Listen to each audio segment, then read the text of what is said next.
زمین کے ذرے ذرے جس منظر کو دیکھنے کے لیے تڑپتے ہوں کہ آقا کریم بنفس نفیس بیچ میں جلوہ فکن ہے، دائیں بائیں تو بیٹے ہیں، ایک حقیقی شہزادے دوسرے نواسے ہیں۔ یہ حسین منظر دیکھ کر سارے لوگ رش کر ہی رہے تھے کہ خدا کی طرف سے پیغام آ گیا۔ حضرت جبریل امین سید الملائکہ زمین پر حاضر ہوئے اور رسول کونین کی بارگاہ میں سلاموں دعا اور درود پیش کر کے عرض کرتے ہیں کہ اللہ کے رسول، یہ حسین منظر کہ آپ تاجدار انبیاء کی شکل میں بیچ میں جلوہ فکن ہے، دائیں طرف آپ کے خونی بیٹے حضرت ابراہیم کی جلوہ گری ہے، بائیں طرف حضرت امام حسین ہے جن کے تعلق سے نبی کا فرمان یہ ہے کہ میں حسین سے ہوں، حسین مجھ سے ہیں۔ حضرت جبریل امین عرض کرتے ہیں حضور، اللہ رب العزت نے آپ تک یہ پیغام بھیجا ہے۔ آقا فرماتے ہیں کون سا پیغام ہے؟ حضرت جبریل امین عرض کرتے ہیں اے اللہ کے پیارے رسول، یہ حسین منظر بہت ہی پسندیدہ ہے سارے لوگوں کے سامنے، اللہ بھی یہ منظر بہت پسند فرماتا ہے، اور اس نے ارشاد فرمایا ہے کہ جا کے میرے محبوب کو پیغام دے دو جن دو شہزادوں کے ساتھ حسین شکل و صورت والے دو لاڈلوں کے ساتھ میرے محبوب نبی تشریف فرما ہے، ان میں سے کسی ایک کو میرے پاس بھیج دیں، ایک کو اپنے پاس برقرار رکھیں اور ایک کو میرے قرب خاص میں بھیج دیں۔ ابھی آپ کی پسند پر ہے، آپ چاہیں تو اپنے خونی بیٹے ابراہیم کو اپنے پاس رکھیں، حضرت امام حسین تشریف لے جائیں، چاہیں تو حضرت امام حسین کو اپنے پاس رکھیں، حضرت ابراہیم اللہ کے حضور حاضر ہوں۔ میرے آقا کو فیصلہ کرنا ہے، میرے آقا جو سارے فیصلوں کے فیصل ہیں، تمام دنیا میں سب سے عظیم فیصلہ کرنے والی ذات میرے آقا کریم سرکار مصطفیٰ کی ہے۔ جو مسائل لا یحل ہوں، جو کوئی نہ حل کر سکے، اسے میرے آقا حل کرتے ہوں۔ جسے میرے آقا کوئی مرض جب ساری دنیا کے لوگ نہ دور کر سکتے ہوں تو اسے میرے آقا دور کرتے ہوں۔ اعلیٰ حضرت کہتے ہیں سب طبیبوں نے دے دیا ہے جواب، آہ عیسیٰ اگر دوا نہ کرے۔ اس آقا کے سامنے حضرت جبریل نے یہ فیصلہ رکھا کہ حضور آپ فیصلہ فرمائیں، خونی بیٹے حضرت ابراہیم کو اپنے پاس باقی رکھیں گے یا حضرت امام حسین کو باقی رکھیں گے؟ اب آپ خود غور کریں، آپ کا اپنا بیٹا ہو، اپنا نواسا ہو، آپ کسے اپنے پاس سے جدا کرنا پسند کریں گے؟ یہاں سے حضرت رسول کونین سرکار مصطفیٰ صلی اللہ علیہ وسلم کا فیصلہ سماعت کریں۔ آقا ارشاد فرماتے ہیں جبریل اگر رب نے پیغام مجھ تک بھیجا ہے، یہ فیصلہ میرے سپرد ہے کہ میں اپنے بیٹے کو اپنے پاس باقی رکھوں یا حسین کو باقی رکھوں، تو میرا فیصلہ یہ ہے کہ میرے بیٹے ابراہیم کو رب کے حضور پہنچا دو، مگر حسین ابن علی کو میرے پاس باقی رہنے دو۔ کہتے ہیں ابراہیم اگر مجھ سے جدا ہوں گے تو ان سے جدائی پر جو تکلیف ہوگی اس تکلیف کو میں برداشت کروں گا، لیکن اگر حسین ابن علی جنہیں میں اپنا بیٹا قرار دیتا ہوں یہ جدا ہو جائیں گے تو ان کی تکلیف نہ میں برداشت کر پاؤں گا، نہ میری بیٹی فاطمہ برداشت کر پائے گی، نہ علی مرتضیٰ برداشت کر پائیں گے، نہ میرے کنبے اور خاندان کا کوئی فرد برداشت کر پائے گا۔ اس لیے میرا فیصلہ یہ ہے کہ میں اپنے دل کو مضبوط کر کے، اپنے آپ کو روک کر کے اپنے بیٹے ابراہیم کو خدا کے حضور بھیجنا پسند کرتا ہوں اور اپنے نواسے حسین کو اپنے پاس رکھنا پسند کرتا ہوں۔ روایت میں موجود ہے تقریباً 4-5 روز کے بعد حضرت ابراہیم کا وصال برمران ہو جاتا ہے اور اللہ کے حضور وہ حاضر ہوتے ہیں۔ اب ان کے وصال کے بعد جب آقا کریم سرکار مصطفیٰ صلی اللہ تعالیٰ علیہ وسلم حضرت امام حسین کو دیکھتے تو آپ ارشاد فرماتے مرحبا بکا یا ابنی، تمہیں مبارک ہو میرے بیٹے، میں نے تیری ذات پر اپنے خونی بیٹے ابراہیم کو قربان کر دیا۔ میں یہ چاہتا ہوں تم ہمیشہ میری نظروں کے سامنے رہو، میں تجھے اپنی نظروں کے سامنے رکھنا پسند کرتا ہوں۔ اگر ایسا نہ ہوتا تو میں اپنے بیٹے ابراہیم کو تیرے اوپر قربان نہ کرتا۔ آپ غور کریں حضرت امام حسین کا کتنا بڑا مقام ہے۔ مسجد نبوی شریف ہے، حدیث پاک کی مختلف کتابوں میں روایت موجود ہے۔ آقا تشریف فرما ہے، کچھ باز و نصیحت کر رہے ہیں، منبر شریف پر تاجدار انبیاء جلوہ فروز ہیں، صحابہ کی جماعت آپ کی باز و نصیحت کو سماعت کر رہی ہے۔ آقا کچھ کہتے کہتے تھوڑی دیر کو اگر حضرت امام حسین کو نہ دیکھتے تو آپ پوچھنے لگتے این الصبی، وہ بچہ کہاں ہے؟ یعنی میرے آقا سرکار مصطفیٰ صلی اللہ تعالیٰ علیہ وسلم حضرت امام حسین کو اپنے نظروں سے اوجھل کرنا پسند نہ کرتے۔ جب آپ نے ارشاد فرمایا بعض کے درمیان، جبکہ بعض و نصیحت میں آدمی کی فطرت ہے کہ اس کو توجہ مخاطب کی طرف ہوتی ہے، اپنی واض و نصیحت کی طرف ہوتی ہے کہ مجھے کیا کہنا ہے، کیا سنانا ہے. میرے آقا عین تقریر اور خطبے میں واز میں روک کے کہتے ہیں این الصبی، وہ بچہ کہاں ہے؟ صحابہ کرام کی جماعت نے جان لیا کہ اس بچے سے مراد حضرت امام حسین ہے. میرے آقا کی نگاہ نبوت حضرت امام حسین کو تلاش رہی ہے.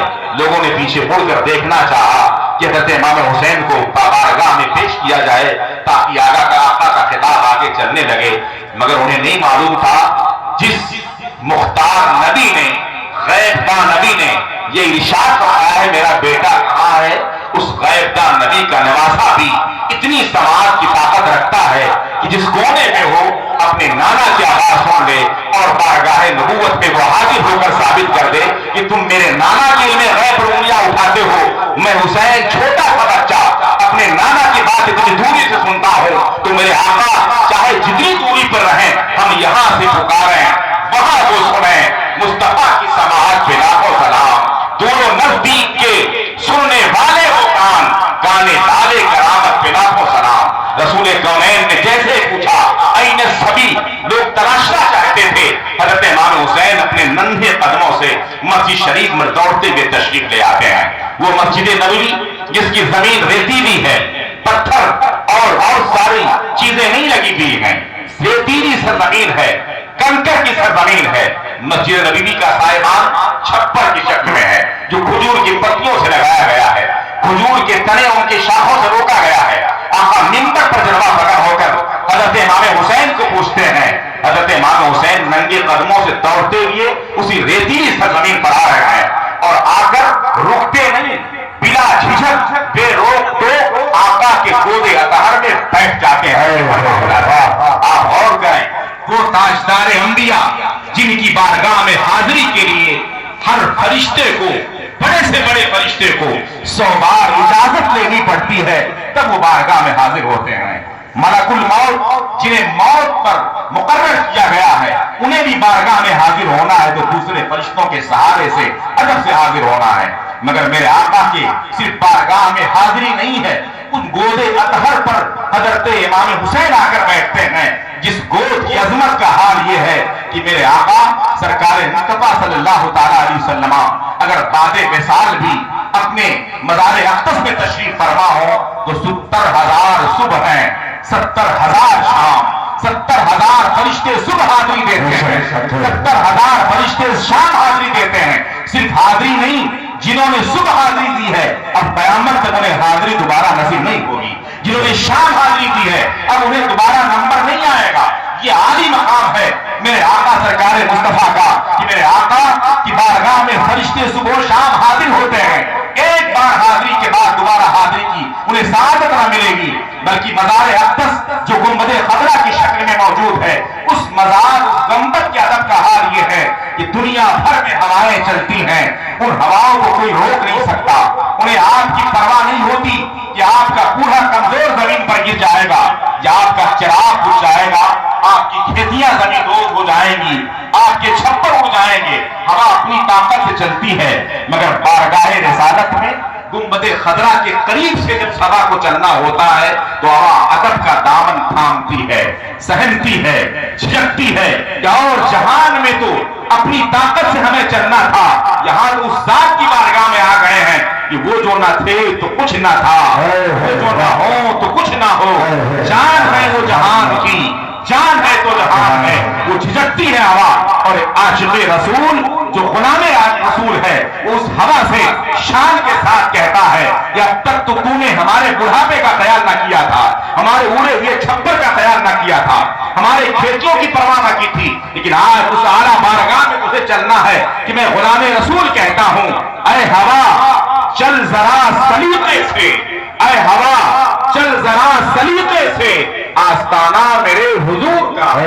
سبحان اللہ، سبحان نعرہ تکبیر، نعرہ رسالت، ذکر امام حسین، عظمت امام حسین، نعرہ تکبیر، نعرہ رسالت. ماشاءاللہ حضرت امام حسین اس گود میں بلا جھجک بے روک ٹوک آ کر بیٹھ جاتے ہیں. آقا انہیں بٹھائے ہوئے ہیں، اپنی نصیحت اور اپنا خطاب جاری رکھے ہوئے ہیں. حضرت امام حسین صرف آقا کی گود میں بیٹھتے نہیں کچھ دیر بیٹھے ہوئے ہیں، اس کے بعد اپنی انگلیاں میرے آقا کریم سرکار مصطفیٰ صلی اللہ تعالی علیہ وسلم کی داڑھی شریف کے بال میں کرنے لگتے ہیں۔ آپ غور کریں کہ خطاب کے وقت، واعظ و نصیحت کے وقت بڑے سے بڑا پیر ہو، بڑے سے بڑا عالم ہو، اس کا کوئی عزیز قریب آ جائے تو اسے نیچے اتار کے بٹھائے گا، وہ بتائے گا کہ یہ مقام ادب ہے، یہ مجلس ہے واعظ و نصیحت کی، یہ منبر پہ ہے۔ یہاں بچوں کو گود میں نہیں بٹھایا جاتا، یہاں بچوں سے کھیلا نہیں جاتا، یہاں تو واعظ و نصیحت کی بات ہو رہی ہے۔ مگر وہ آقا جو ساری دنیا کو تہذیب و تمدن بتانے آئے تھے، طریقے زندگی جو بتا رہے تھے، وہ آقا نے امام حسین کو گود میں بیٹھنے سے روکتے ہیں، اور نہ امام حسین جب داڑھی شریف کے بال میں انگلیاں کرتے ہیں تو اسے بھی نہیں روکتے۔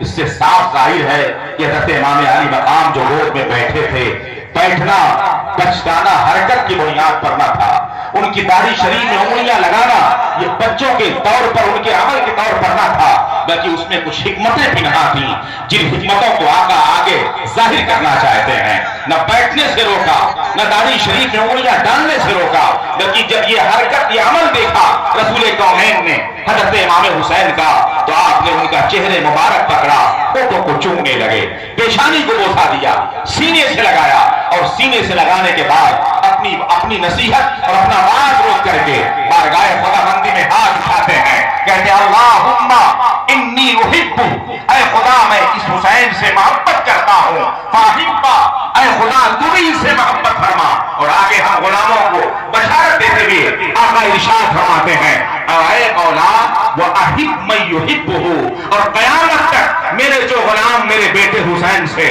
محبت کرتے رہیں گے ان سے بھی تو محبت فرما۔ میرے آقا کا یہ فرمان، یہ دعا بتاتی ہے کہ بے شک رب کی بارگاہ میں میرے آقا کی دعا مقبول ہے۔ اللہ رب العزت بھی امام حسین سے محبت کرتا ہے، آقا محبت کرتے ہی کرتے ہیں، اور قیامت تک صحیح طور پر حضرت امام حسین سے جو محبت کرتے رہیں گے اللہ ان سے محبت فرماتا رہے گا۔ اس لیے کہ میرے آقا کی دعا بارگاہ رسالت الہی سے رد ہو جائے یہ ممکن ہی نہیں ہے، بلکہ آقا کی دعا جب اللہ کی بارگاہ میں جاتی ہے تو اس ناز و نعم کے ساتھ، اس عزت و احترام کے ساتھ پہنچتی ہے، جسے اعلیٰ حضرت ہی بتا سکتے ہیں۔ اعلیٰ حضرت کہتے ہیں اجابت کا صحرا عنایت کا جوڑا، اجابت کا صحرا عنایت کا جوڑا، دلہن بن کے نکلی دعائے محمد صلی اللہ تعالیٰ علیہ وسلم۔ میرے آقا کی دعا جب نکلتی ہے تو اللہ کی طرف سے مقبولیت کا جوڑا اسے دیا جاتا ہے، عنایت اور عطا کرنے کا صحرا عطا کیا جاتا ہے۔ ہم غلاموں کو یقین ہے کہ اللہ کے رسول کی دعا بارگاہ الہی میں مقبول ہے، اللہ بھی حضرت امام حسین سے محبت فرماتا ہے، آقا محبت فرماتے ہیں، اور قیامت تک جو غلام حضرت امام حسین سے محبت کرتے رہیں گے اللہ ان سے بھی محبت فرماتا رہے گا۔ مسلمانوں، جو میں نے یہ کہا تھا کہ حضرت امام حسین گود میں بیٹھے، انگلیاں داڑھی شریف کے بال میں کی، مگر آقا نے منع نہ کیا، اس کی وجہ یہ تھی کہ اگر آقا منع تو اس وقت کرتے جب حضرت امام حسین دوسرے ہوتے، آقا سے الگ ایک ذات ہوتی، ایک بچے کی شکل ہوتی، جو بچہ دوسرا تھا آ کر میری گود میں بیٹھا تو اسے اتارا جاتا کہ بیٹے یہ بیٹھنے کا مقام نہیں ہے۔ حضرت امام حسین کی انگلیاں ایک بچے کی انگلی آقا کی داڑھی شریف میں جاتی تو منع کیا جاتا کہ بیٹے خلوت گدا نہیں ہے، یہ میرا اپنا گھر نہیں ہے کہ تم میرے سینے پہ بیٹھو، میری گود میں بیٹھو، داڑھی شریف میں انگلیاں کرو۔ آقا کریم نے حضرت امام حسین کے اس عمل کو قبول کر کے، محبت سے چوم کر کے یہ ثابت کر دیا کہ میرے غلاموں میں حسین سے ہوں، حسین مجھ سے ہیں، حسین الگ نہیں ہے، بظاہر ان کا بدن مجھ سے الگ دکھتا ہے مگر میرے بدن کے ایک ٹکڑے کا نام امام حسین ہے۔ اگر حسین آ کر میرے گود میں بیٹھے ہیں تو الگ سے کوئی بچہ نہیں بیٹھا بلکہ گویا میرا ہاتھ ہی میرے ناموں پر رکھا ہوا ہے۔ اگر امام حسین کی انگلیاں میری داڑھی میں جا رہی ہیں تو الگ سے کسی بچے کی انگلی نہیں ہے بلکہ حقیقت میں وہ میری ہی انگلی میری داڑھی میں جا رہی ہے۔ اس لیے کہ حسین جب میرے بدن کے ایک حصے کا نام ہے تو حسین اگر گود میں بیٹھے تو الگ حسین نہ بیٹھے، میرا ہاتھ رہا، حسین